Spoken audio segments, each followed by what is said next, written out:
What's going on, guys? In this video, I'm going to share the 3 things you have to have if you want to be successful with email marketing. So if you've been doing email marketing for a little while and you're pretty confident that you've been thoughtful in your approach and that you are sending out good content and you're still not getting good results, or you're just not getting consistent results, then you need to watch this because you're probably missing one or more of these 3 things that I'm going to share.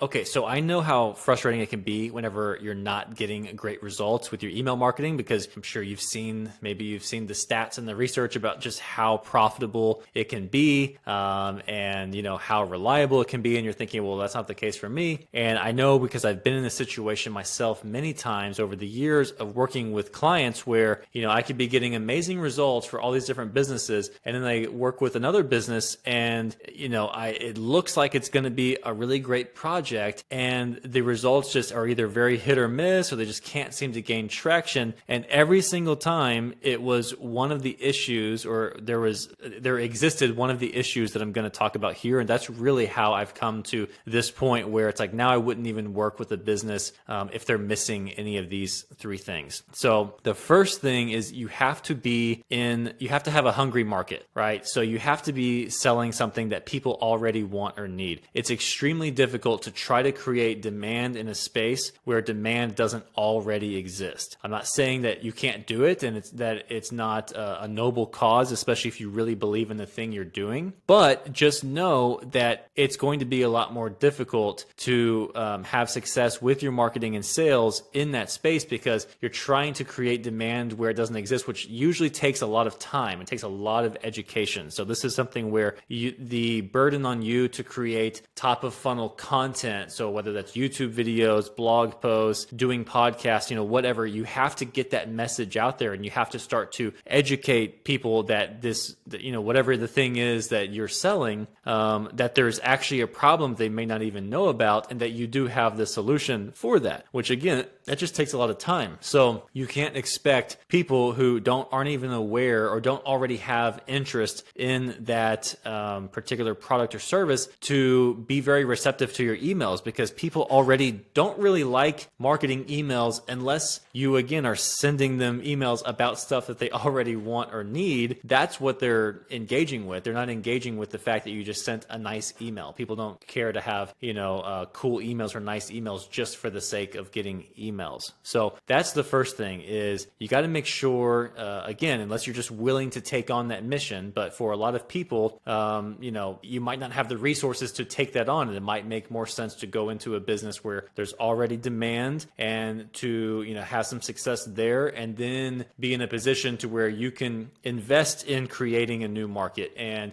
creating demand where it doesn't already exist. So that would be my personal recommendation. Obviously, you do whatever you want, but just know that is going to be the challenge that you face, and that's just how it's going to work out until you can actually shift the mindset of the people in your market, or maybe there's just not even a market at all. That's something you're going to have to figure out. Okay, the second thing is having a compelling offer. So assuming that the market already exists, and by the way, you'll know if the market exists because there will already be other successful businesses in that space. So that's if there's no one else in your space, a lot of times people think, oh great, this is the perfect opportunity. Well, not necessarily. It could just mean that other people have tried and failed, and that's why no one is succeeding there, because most of the time, if there's a lot of demand in a space, there's already a lot of other people who are jumping on the opportunity to fill that demand. So now, once you know that you're in a market where there actually is demand, this is where you have to come up with a compelling offer. Okay, so that means that you have to actually have products or services that people want. So it's either something they want or need, but you also have to present it in a way that makes it clear to people why they should choose your product and why they should be interested in it. So if you've never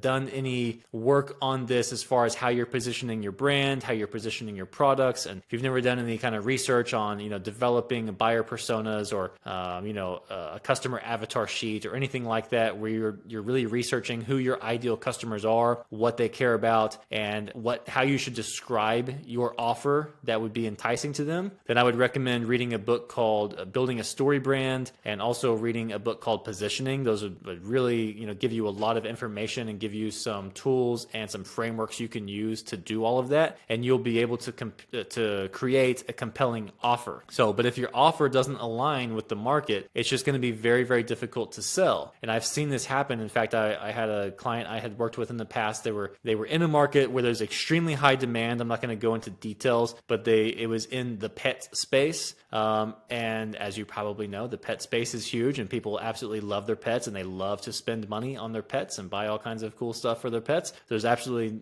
no doubt that people are already buying the same things that company sold. But I would say the kind of the mission of the brand and then the branding for their products just did not align, in my opinion. That was something I shared with them, and where I felt that the mission was really focused on this kind of like organic, health-focused type of customer who just wanted the absolute best when it came to the health of their products, for their dogs. And then the products were branded in a way that was very masculine looking and very, it looked like they were selling to someone who was, raising up hunting dogs or raising up guard dogs, things like that. Like the branding was just very overly masculine, and it did not align with the message and what the products actually did. Whereas, normally whenever you would have something that's really health centered, there's going to be a lot of like green and blue colors, and it's going to be very,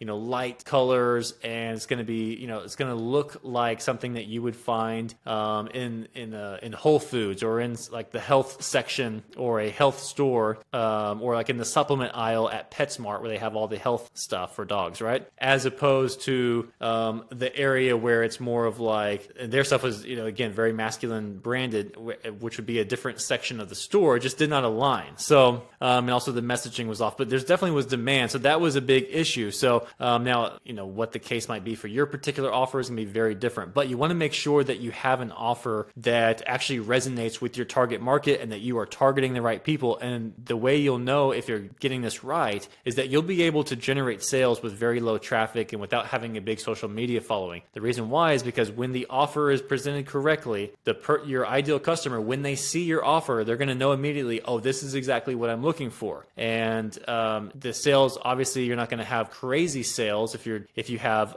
very little traffic or a very small social media following, but you're going to be able to generate some sales. So if you have people who are looking at your offers, and let's say you're buying traffic and you're sending traffic to your offers and no one is biting, then instead of blaming the traffic source, very likely it's the offer, and you need to look at how you are presenting your offer and why people don't see it as immediately interesting and compelling to them. So now the third thing, I've already kind of touched on this, is steady traffic. If you don't have steady traffic, you're not able to grow your email list, and if you don't have an email list, you have no one to send emails to. So this is a problem you have to solve, and this is the ongoing challenge for you to be able to really grow your business and grow your email list, is to continue to get new traffic to your site. Now, as you grow your email list, you can get to a point where you can sustain your business for a long time with your existing customer base and with the existing leads you have in your email list. But most businesses don't want to just get to a certain point and kind of stay there. They want to continue to grow. So that's why I say this is a problem that really never goes away,